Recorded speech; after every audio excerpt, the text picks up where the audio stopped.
আগামী 12 তারিখে জাতীয় সংসদের প্রথম অধিবেশন বসবে এই নবনির্বাচিত সংসদের। সেখানে সংসদ সদস্য হিসেবে আমরা যারা শপথ গ্রহণ করেছি তারা সংসদ সদস্য হিসেবে যোগদান করব।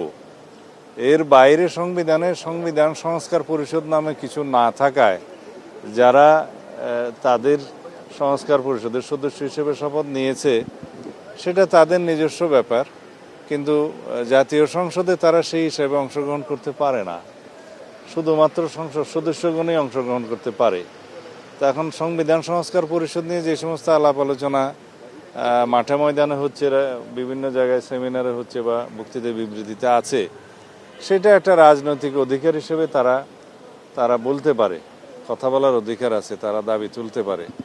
কিন্তু অসাংবিধানিক কোনো কিছু আমরা জাতীয় সংসদে উত্থাপন করতে পারি না। সেভয় একদম আম সরবে, ইফতারে হোক ঠান্ডা ঠান্ডা আম।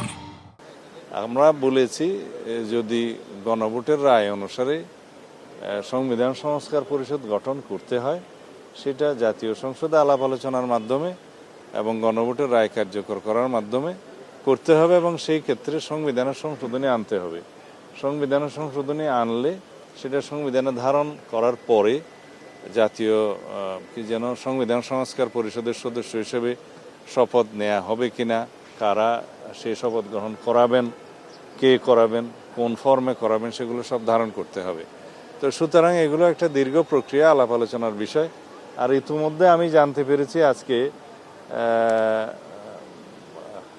হাইকোর্টে একটা রিট পিটিশন মুভ হয়েছে, এই যে সংবিধান সংস্কার জুলাই জাতীয় সনদ সংবিধান সংস্কার আদেশ 2025 নামে যেই আদেশটি হয়েছিল সেটা সংবিধানের ভায়োলেশন হয়েছে, অথবা এটা আল্ট্রাভায়ার্স দি কনস্টিটিউশন এসব বলে আর কি, যে কোনো বৈধতা নাই বলে সেটা দাবি করে একটা রিট দাখিল হয়েছে।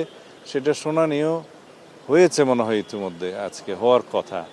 তো দেখা যাক বিচার বিভাগ থেকে কি মতামত আসে, সেটাও আমরা জাতীয় সংসদে আলোচনার জন্য নিতে পারবো।